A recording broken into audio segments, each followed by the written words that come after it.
I just finished doing reactions to JoJo's Part 1 and Part 2 in Patreon, and honestly, I had no clue just how ridiculous it was, and it's just jam-packed with chaos and just a lot of laughs. During these bizarre adventures of JoJo's, there's been a lot of good music, but honestly, I'm not surprised because I did do some music reactions to JoJo's before I watched the anime, but now that I'm on the consuming side, it means more. Okay, so in this video, we have 3 of my favorite pieces for Part 1 and 2. If you want to check the video description down below so you can jump around, that's cool. Okay, I'm excited. Let's go.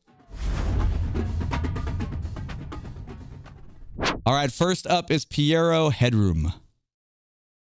Achten bitte, meine Damen und Herren, lassen mich heute Nacht den besten Groove zum stärksten Kämpfer auf der Welt stellen. The drum intro, it just, I mean, it sort of sounds like Primus, like Tommy the Cat. I mean, not really, but it just has that kind of feel, so I dig that. Stärksten Kämpfer auf der Welt stellen.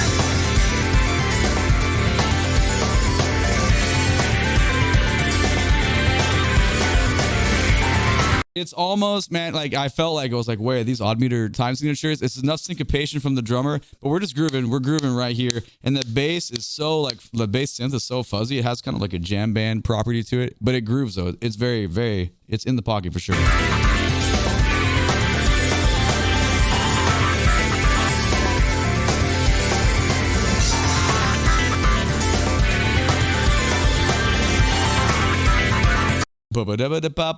It's cool. Like I got so much fuzz on the left side from the low end bass synth, but then all the other organ sounds, I would say these layers are not super like far from each other. They're very condensed. Like the drum syncopation is what pulls into me first, and the cymbal work is also really good. It's very like kind of like sporadic, and the bells really cut through. But the other stuff is like very close. The bass synth and then the 2 layers of the organ. It's like it's a very compact sandwich, very jam bandy.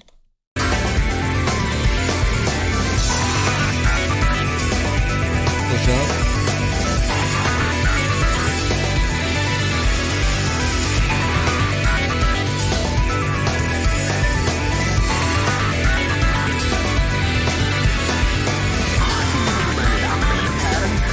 Put the voice back on it.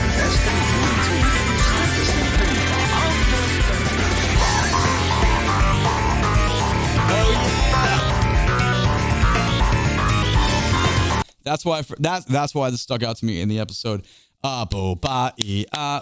We get this metric shift where you want to feel that that's where the new rhythm focus is. We are still in the previous. We're still on this groove from before, but we just change the metric implication to make you feel this groove. Man, this is a good shift. Hold on my back 10 seconds. I think this is far enough.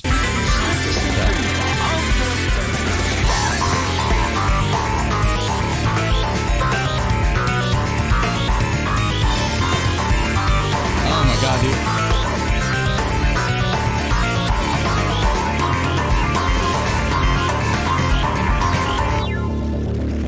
There's a lot going on there. I might eat my words a little bit. I feel like the drummer was featuring themselves so much around that metric with the shift in the keys that maybe we actually did. But either way, it's a very, very great way to design to just flip your listeners' ears, like just rotate, like flip the gravity, because that is a lot of fun. All right, back 5. Let's keep going.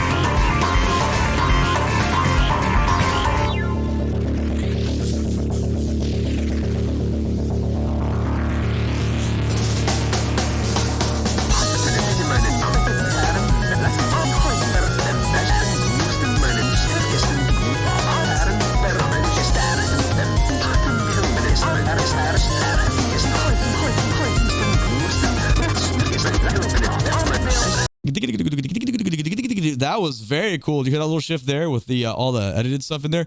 The bass synth got like kind of a clean tone for a second, and we got super fuzzy and we brought it back. But I feel this time when the drums came in with a similar syncopated groove that's going on, the organ part was way more involved. Okay, I went back 5. I want to grab that weird spacey sound. Yeah,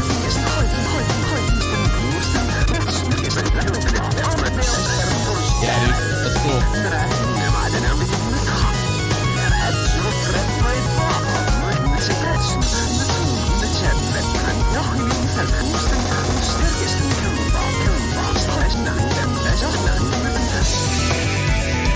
The reason I say this is jam bandy because we're like, if you go like, okay, these kind of jam sessions are like sometimes not that great because you get on stage with other people you don't know, you start playing a groove and it gets super like heavy with the groove patterns, but then it doesn't go anywhere. Like you go up a half step, cool. We drop down like the 5th, cool.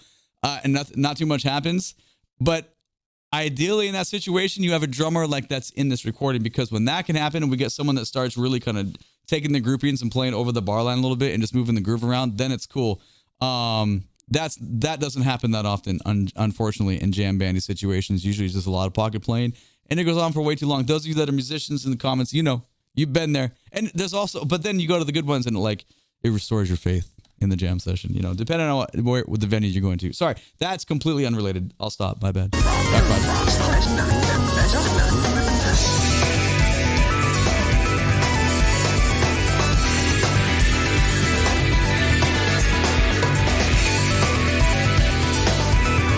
Man, the drummer. I'm not talking about me, and you know when it happens. You ask yourself if it's really the end again and again and again and again. Oh. Okay, that was cool. A, it's nice to hear the drummer get some. B, the voice, the thing on top was real cool. And then the turnaround rhythmically coming out of that was super hip. Went back 10 seconds to grab that again. I'm not talking about me, and you know when it happens. You ask yourself if it's really the end again and again and again and again.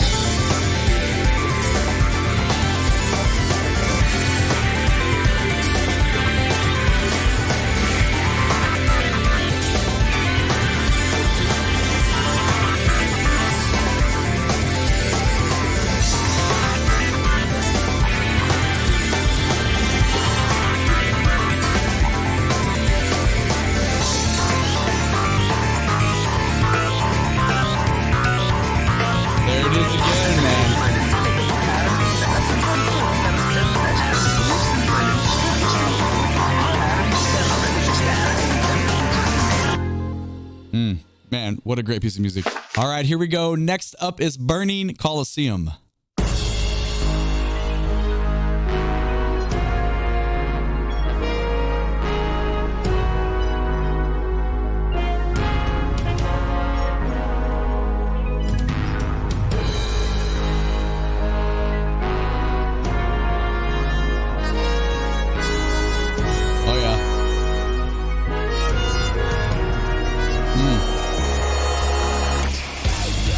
Really good writing, and it sounds like a Burning Colosseum to me. So the way the horns are scored, it sounds a little bit not contemporary, a little more military, a little more throwback. But what's funny, or not funny, what's interesting underneath that is kind of a science fiction spacey sound on top of that, with a wee kind of like a digital didgeridoo going on there. But the overall crescendo, we have that drone bass that's boom the whole way, and the horns building crescendo on top of that. I just think it's really good scoring. It's very fun writing, and it just got my attention right away when I heard it. I'm gonna go back 10, 15 seconds so we can appreciate this horn. Horn directions here.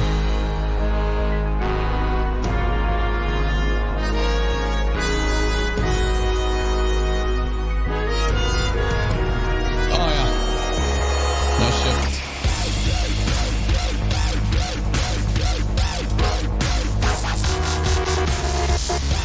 So interesting.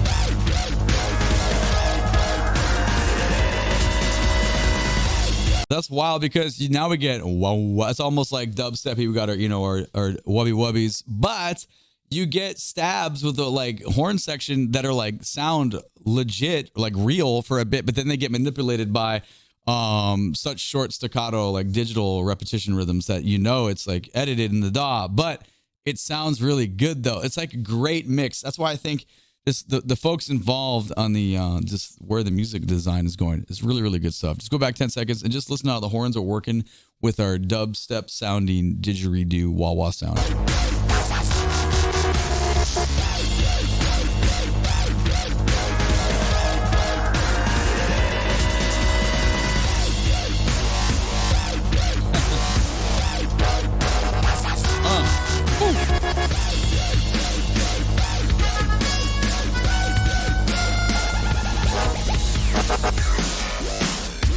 Yeah, man.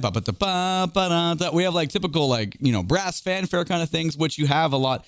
I mean, obviously not during like, that's funny. I was actually in Rome at the Colosseum one time, and you know me, I'm a total music nerd, especially marching band stuff. Half my life is made of marching band stuff. And I was talking to our tour guide, about like live music, and it was primarily percussion. They were telling me just because of, dates of brass instruments. Anyway, I always pretend though. I always pretend the modern day marching sound could be there at a Colosseum type setting. But for this though, it fits. It fits the setting so well. So you do have that fanfare, that outdoor like aggressive sound, but mixed with all the digital stuff. All right, back five.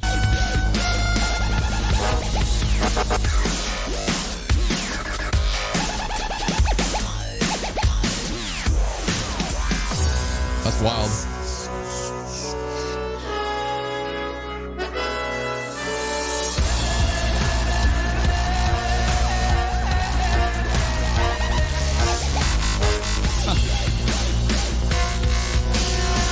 Oh yeah, man. God, this scene was so amazing too. I forgot about his arms choking him when they come. Okay, we don't need to talk about the anime, but the vocal line that comes in and then all the forte piano crescendos and the horns. Come on, man. This is great stuff. We're going to hear all that again. Back 15.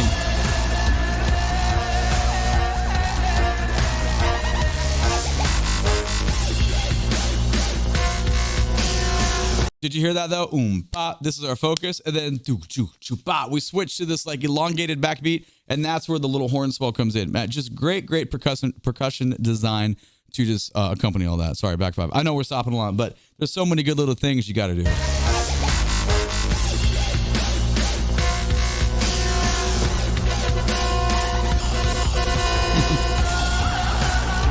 Beautiful dissonance there.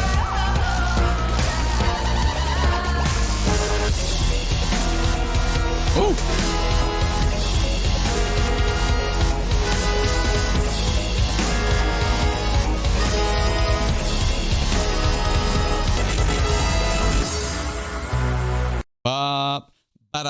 And obviously going through different pitches there, but that's our like little motif. But a lot of that is just built on dissonance. Dissonance meaning the opposite of consonance. We just have notes that are very close together intervallically, which causes that. Everyone's got a different tolerance for dissonance. Sometimes people's ears can't stand it whatsoever. Some, like if you're pretty deep within, your how much music you're consuming, there's you hear a lot. And sometimes you're like, oh, it's not a big deal at all. In my opinion, that's not too dissonant, but it's just like the right touch to kind of support everything that was going on.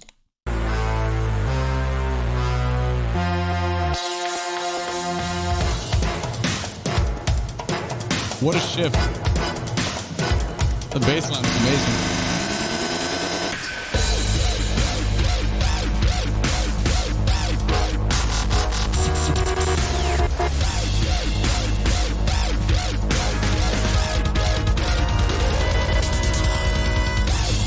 I feel it was the first time I got in the bass or the bass percussion though. That was kind of cool to support that.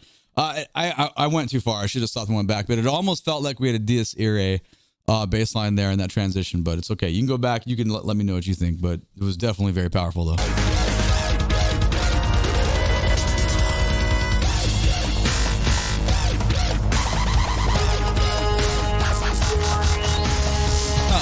Oh, weird.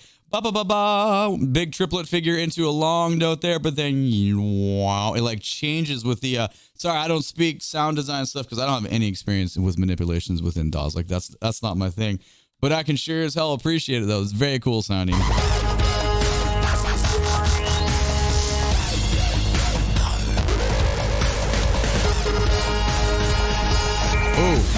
Oh my god.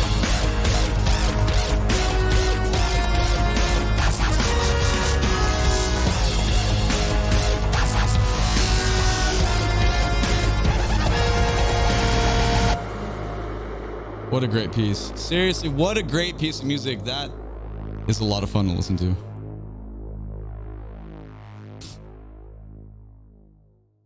And finally, last but definitely not least, Avalon.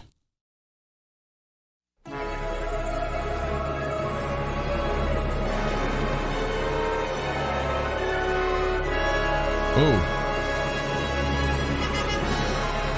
Oh man, did you hear the ascending diminished chord progression there with the horns, and then the flute went around it and just bring us right back into the voice? Amazing stuff. Grab that again.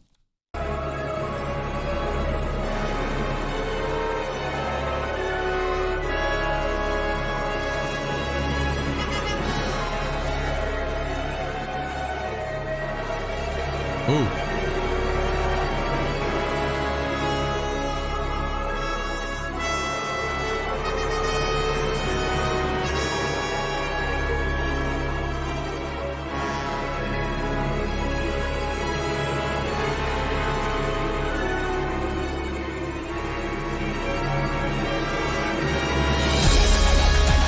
That's amazing. There was so much just in and out with the strings. All these arpeggios going up and down, and the brass doing very, very cool things. And all the while, we have this operatic soprano voice on top. Just very, very gorgeous. Very, very cool writing. Back 5. Let's grab this transition one more time.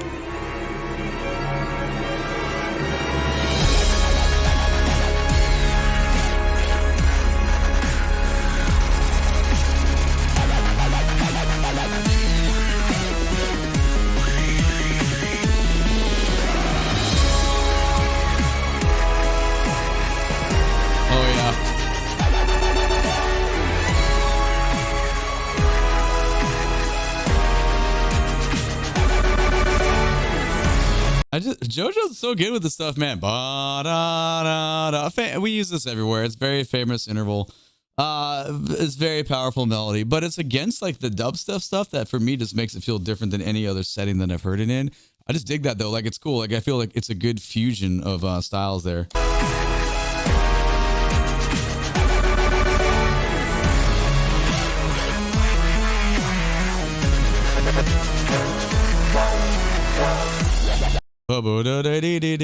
Wow, like that's cool stuff, man. It's so synthy, but we have all these like real horn type of scorings happening. This is just really good brain work here.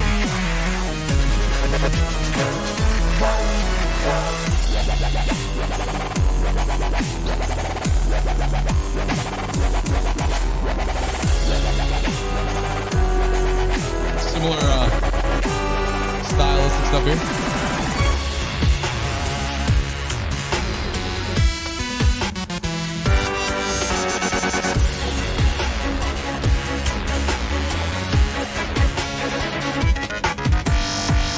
But listen how clean the articulation is. Definitely probably all created in the synth side of stuff, but whatever, it's all good. We're really milking those intervals because I imagine it's going to be I think I freaked out when I heard this one in wherever it's represented within the show, but that motif is very my style. Like that's something I would love to hear. I love hearing like horn lines play, that kind of stuff, like blast your face off, like DCI type stuff. Those type of things always work very well for me. All right, back 5.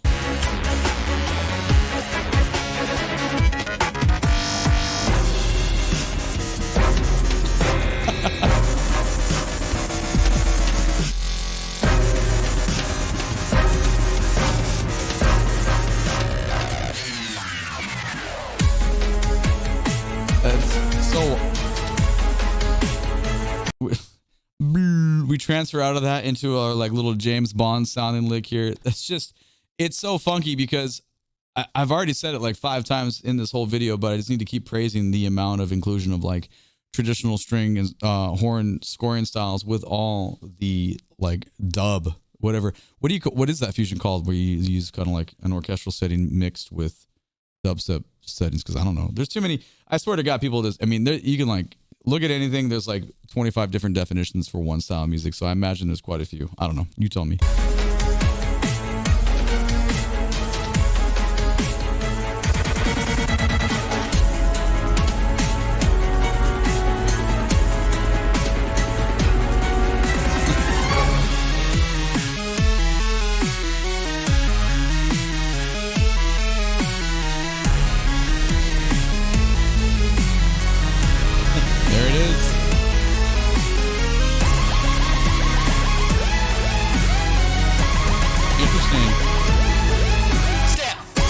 That's kind of cool. And instead of like ba ba ba ba, it's like there's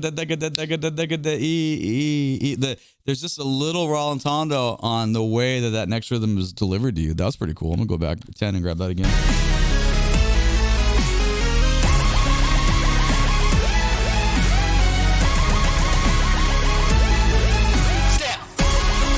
I like that.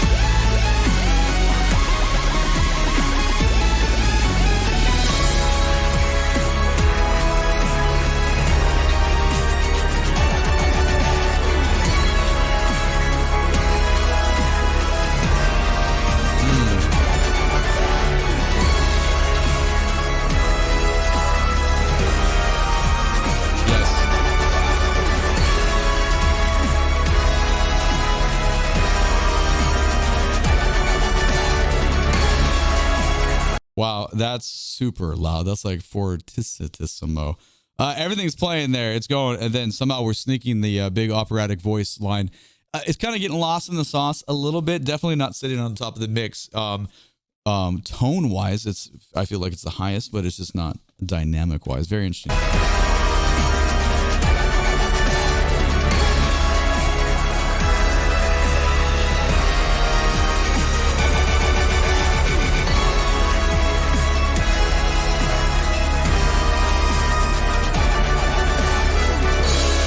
So the other thing to take away is the like it's not too much, it's like almost too much. We really, and all the variations of this, we got triplets everywhere. Like if without, you know, like what should we do here? I don't know, put some triplets in. What do you think we should do here? So put some triplets in. They're everywhere. Now in reality, those are probably 6-note triplets because we're thinking this is probably the quarter note speed. If you're thinking this is the speed, then yeah, 8th note triplets. But if you're here, 1 2 3 4 5 6 1 2 3 4 5 6 1, that would be, I mean, and that doesn't matter, right? Like how you internalize the beat for this for a listening experience does not matter. It only matters in a scoring experience. All right, la la la. Keep going.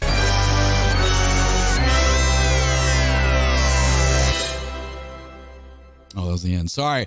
Well, we're going to need the context of the end without me blabbering. So we got to go back 15 because we have, sounds like we have a unison horn line, a jump in the interval. So let's finish it out properly.